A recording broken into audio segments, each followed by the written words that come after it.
Si Emily Peguero ay isang 16 na taong gulang na taga San Ovi sa Dominican Republic. Hindi gaanong mayaman ang pamilya ni Emily at nakatira sila sa isang maliit na bahay. Ginagawa ng kanyang mga magulang ang lahat para suportahan siya at ang tatlong nakatatandang kapatid niya. Sa kabilang kalsada ay nakatira ang kanyang nobyo na si Marlon Matt, isang 19 na taong gulang na taga-mayamang pamilya. Madalas na nararamdaman ni Emily na hindi siya sapat para kay Marlon dahil sa kanilang magkaibang buhay at paniniwala. Sa kabila ng kanilang malapit na lokasyon sa isa't isa, may malaking agwat sa kanilang buhay.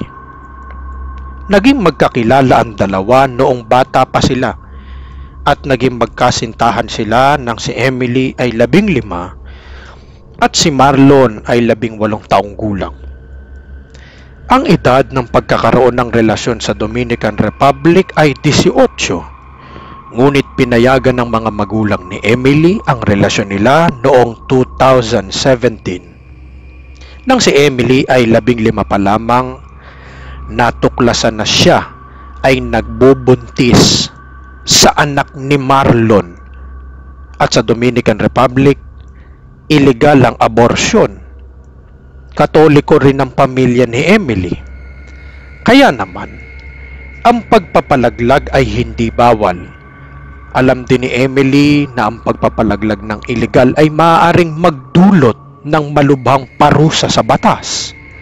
Kaya't nagsabi si Emily sa kanyang ina tungkol sa hindi planado at illegal na pagbubuntis niya at sinabi na nais niya itong panatilihin. Ang ina ni Marlon ay si Marlene. Siya ay isang makapangyarihang miyembro ng Dominican Revolutionary Party at hindi siya gaanong sang-ayon na ang kanyang anak ay maging ama sa isang bata at mahirap na babae. Noong ika-23 ng Agosto 2017, si Emily ay 16 na taong gulang at sa puntong ito ay 5 buwan na siyang buntis. Bandang alas 8:30 ng umaga ay nagkita sila ni Marlon. Pinuntahan siya nito para dalhin sa isang medical examination at routine check-up. Sa hapon ng araw na yun, napansin ng kanyang pamilya at mga kaibigan na hindi na siya sumasagot sa mga mensahe at tawag sa kanyang telepono.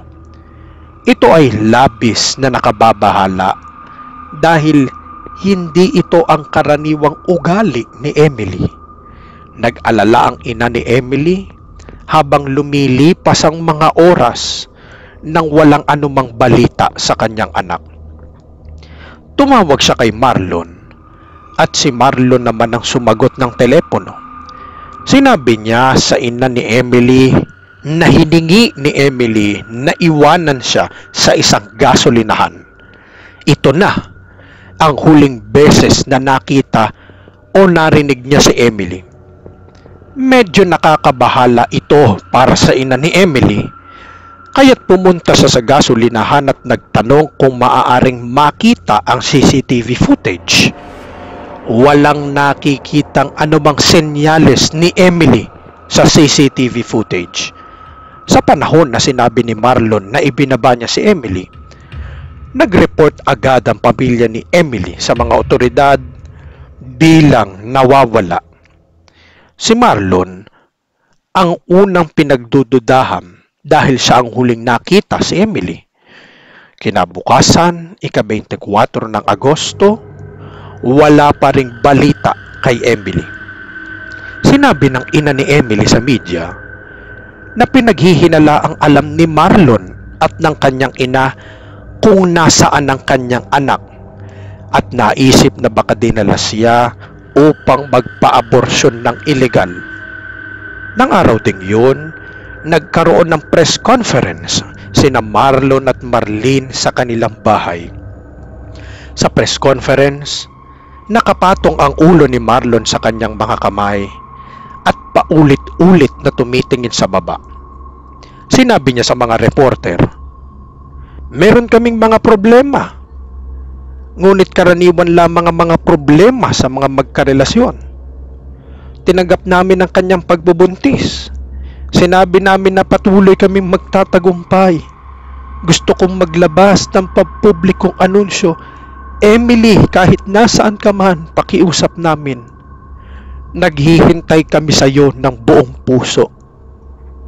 Nangyari ang press conference sa bahay ni Marlon at ng kanyang ina na si Marlene. Dito, sinabi ni Marlon na tinanggap nila ang pagbubuntis ni Emily at handa silang magpatuloy sa kanilang relasyon. Sabi naman ni Marlene na tanggap nila si Emily dahil siya ang girlfriend ng kanyang anak.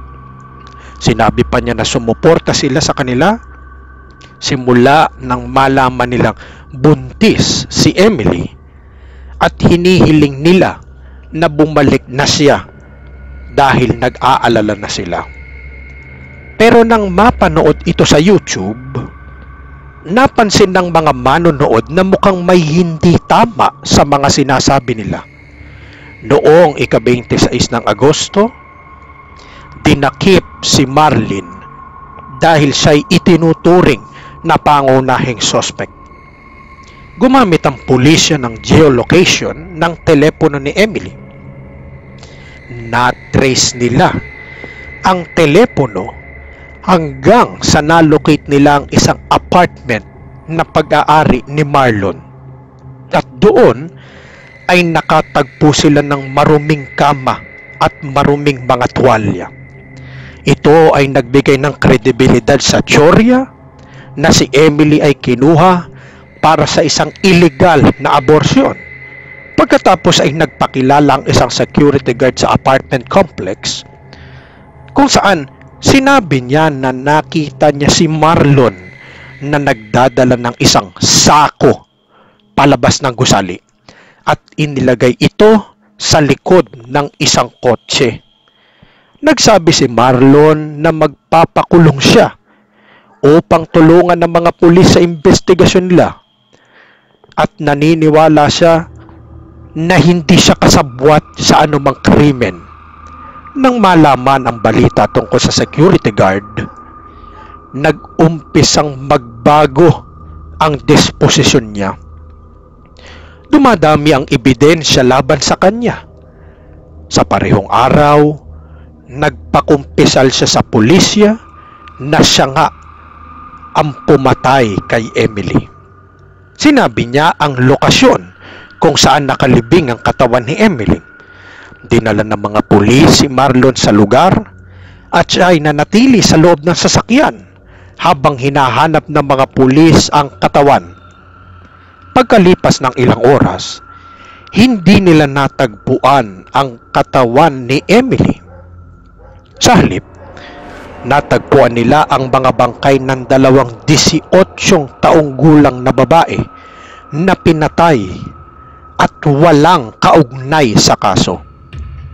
Ika-31 ng Agosto, nakita ng mga tao ang isang napabayaang maleta na natagpuan sa tabi ng kalsada. Nakita ang isang abandoned suitcase malapit sa San Lozada Highway.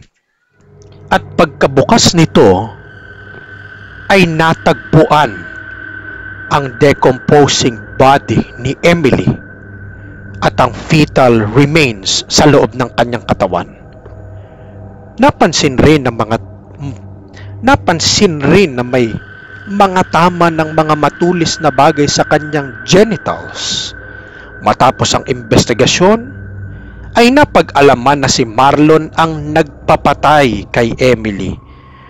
Nagpakita ng pagkukunwari si Marlon dahil sinabi niyang dinala niya si Emily sa gas station noong araw na nawala siya. Pero ang totoo, dinala niya si Emily sa apartment kung saan nakita ang dugo. Pilit niyang pinainom ng hindi kilalang likido si Emily upang magdulot ng abortion. pero hindi naging maayos. Ginamit din niya ang matulis na bagay upang patayin ang sanggol sa sinapupunan ni Emily na nagdulot ng malalang sugat sa kanyang genitals. Nagkaroon ng internal bleeding si Emily, pero hindi pa rin ito ang naging dahilan ng kanyang kamatayan. Nalaman ni Marlon na kung tutulungan niya si Emily sa aborsyon, makukulong siya at mapapahiya ang kanyang pamilya. Kaya't pinukpok niya si Emily ng 2 beses sa ulo na nagdulot ng brain hemorrhage at nagtapos sa kanyang buhay. Pagkatapos niyang patayin si Emily, inilagay niya ang kanyang katawan sa isang bag at itinapon sa likod ng kanyang kotse. Pagdating niya sa tulay, ibinato niya ang katawan ni Emily pababa. Tumawag si Marlon sa kanyang ina at sinabi ang kanyang ginawa at humingi ng tulong. Pagkatapos ay pumunta siya sa bahay ng kanyang ina kung saan sila ay nagplano kung paano itatapon ang katawan ni Emily. Nakipag-ugnayan din si Marlene sa kanyang kapatid. Pagdating sa bahay, dumating din si Henry kasama ang kaibigan nitong si Simone Irina. Binayaran ni Marlene ang mga ito ng 100,000 pesos upang tulungan sa pagtago ng krimen. Kinuha ni Marlon ang bangkay ni Emily sa ilalim ng tulay, nilagay sa isang maleta at naglakbay ng 1 oras patungong San Avita upang itapon ang bangkay sa tabi ng kalsada. Natagpuan ito noong ika-31 ng Agosto. Nagsimula ang paglilitis noong Hunyo ng 2018. Nag-argue si Marlon at ang kanyang abogado na hindi siya guilty sa pagpatay at sinabi na kasama lamang siya sa proseso ng abortion ni Emily at ang pagkamatay nito ay aksidente lamang. Pinakita sa korte ang mga mensahe na nagsasabing pumayag si Emily sa abortion. Gayunpaman, pinagdududahan na peke ang mga mensaheng ito na ipinakita ni Marlon sa korte.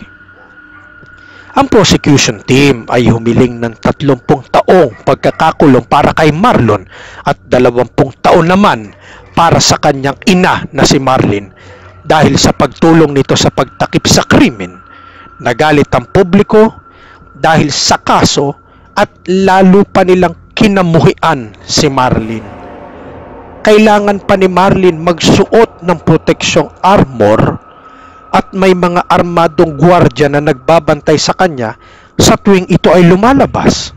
Maraming tao sa labas ay nagbabato ng mga bato sa kanya dahil sa tindi ng galit nila kay Marlene. Ang huwes ay nagpasyang wakasan na ang kaso laban kina Henry at Simone dahil sa kanilang pagtulong sa pagtago ng bangkay. Si Marlon ay hinatulan ng 30 taong pagkakakulong para sa pagpatay.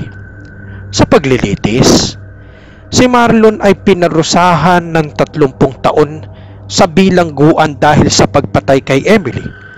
Samantala, ang kanyang ina na si Marlene ay pinarusahan lamang ng 5 taon sa bilangguan dahil sa kanyang partisipasyon sa pagtakpan ng krimen. Sila ay inutusan din na magbayad ng katumbas na halaga ng 200,000 dolyar bawat isa sa pamilya ni Emily. Ang mga taga-Dominican ay nagalit dahil sa maluwag na hatol na ibinigay kay Marlene.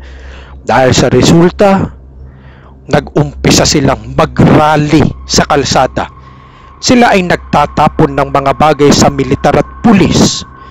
Nag-respond ng mga pulis sa pamamagitan ng paggamit ng tear gas at pagpapaputok ng warning shots sa hangin. Ang magulang ni Emily ay lubos na nagalit sa maluwag na hatol na ibinigay kay Marlene. Ayon sa kanila, si Marlene ay may mas pananagutan kaysa kay Marlon dahil sa kanilang paniniwala na siya ay masama at manipulative na babae na hindi nais na magkaroon ng kanyang anak ng isang mahirap na babae. Ang sentence ni Marlene ay binago mula sa 5 taon at ginawang 2 taon lamang. Ngayon, siya ay nakalaya mula sa kulungan.